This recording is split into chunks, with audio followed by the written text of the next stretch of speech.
Assalamualaikum warahmatullahi wabarakatuh. Perkenalkan, nama saya Ibrahim, mahasiswa aktif ISQ Business School angkatan ke-9, program studi Sistem Informasi dengan NIM 211012010. Nah, di sini saya akan sedikit menjelaskan tentang apa yang sudah saya pahami dari mata kuliah Teknopreneurship. Oke, kita lanjut.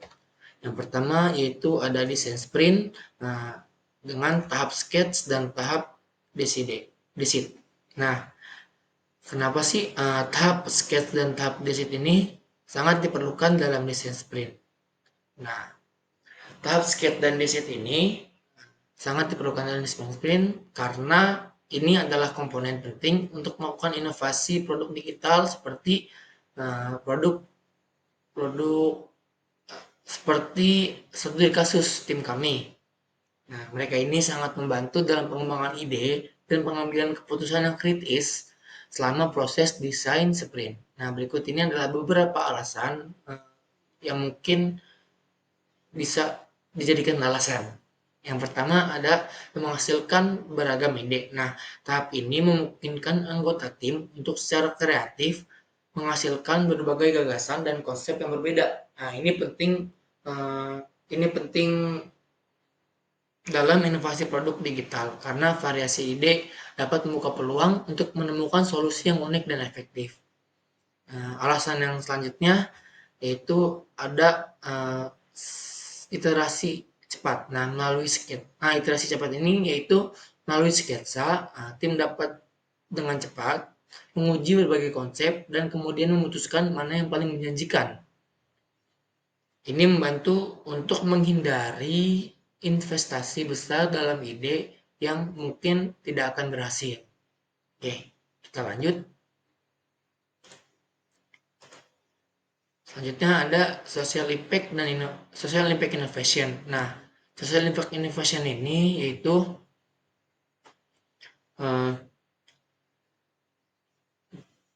seperti analisis dampak positif dan negatif yang dihasilkan oleh studi kasus kami, kayak terhadap masyarakat, lingkungan, dan ekonomi. Nah, dalam konteks studi kasus kami, ini adalah sebuah aplikasi kasir berbasis cloud yang digunakan oleh bisnis, terutama dalam industri, restoran, dan retail. Nah, untuk mengelola penjualan stok, pembayaran, dan aspek bisnis lainnya. Nah, berikut ini adalah beberapa aspek yang dapat dievaluasi dalam konteks dampak sosial inovasi produk seperti studi kasus yang sedang tim kami kerjakan. Yaitu yang pertama ada efisiensi bisnis. Efisiensi bisnis ini yaitu yang pertama itu adalah evaluasi peningkatan efisiensi dan manfaat ekonomi yang dihasilkan oleh studi kasus kami, seperti pengurangan waktu operasional dan biaya bisnis. Dan yang kedua ada dampak pada tenaga kerja. Nah, dampak pada tenaga kerja ini yaitu menilai bagaimana studi kasus yang sedang tim kami kerjakan mempengaruhi pengerjaan dan produktivitas karyawan, serta apakah membantu dalam manajemen waktu. Dan yang ketiga ada dampak lingkungan dan komunitas. Nah, evaluasi dampak lingkungan seperti pengurangan penggunaan plas serta kontribusi terhadap komunitas lokal. Ini tuh seperti menciptakan lapangan kerja atau meningkatkan konektivitas bisnis dengan pelanggan lokal. Oke, kita lanjut. Yaitu ada traction. Nah, strateginya eh, strategi dari studi kasus kami yaitu yang pertama ada pemikiran. Outeringnya pemikiran. Yang pertama, nah kenapa pemikiran? Nah, langkah pertama adalah mengidentifikasi berbagai pendekatan potensial untuk menciptakan traction. Nah, ini melibatkan pemikiran kreatif dan luas tentang berbagai strategi yang dapat diterapkan untuk produk digital. Nah, berikut adalah beberapa contoh pendekatan yang mungkin bisa dipertimbangkan untuk dilakukan. Yaitu yang pertama ada pemasaran melalui media sosial, kerjasama dengan pemroses pembayaran atau payment process. Yang ketiga ada kampanye iklan berbayar.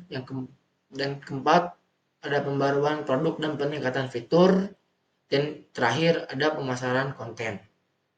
Nah, itu untuk outer ring. Jadi yang kedua ada middle ring. Nah, ini tuh kita ngambil di prioritas. Nah, kenapa setelah Anda memiliki sejumlah ide dari langkah-langkah pertama, langkah berikutnya adalah memprioritaskan pendekatan yang paling mungkin berhasil dari beberapa pendekatan, contoh pendekatan yang tadi sudah saya sebutkan. Nah, untuk melakukannya, Anda dapat mempertimbangkan faktor-faktor sebagai berikut. Nah, yang pertama yaitu ada biaya dan sumber daya yang diperlukan. Yang kedua ada potensi dampak pada pertumbuhan. Yang ketiga ada kelayakan dalam jangka waktu tertentu. Dan yang terakhir ada analisis persaingan. Nah, setelah Anda memprioritaskan pendekatan, langkah selanjutnya adalah menguji setiap pendekatan yang dipilih. Nah, ini tuh melibatkan pelaksanaan dan pengukuran hasil untuk melihat apakah strategi tersebut efektif. Nah, Anda dapat menggunakan metrik dan KPI.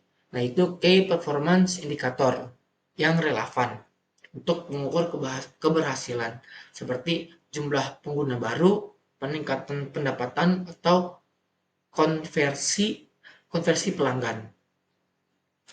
Oke. Nah, mungkin cukup sekian yang bisa saya sampaikan. Kurang lebihnya mohon maaf. Wabillahi taufiq wal hidayah. Assalamualaikum warahmatullahi wabarakatuh.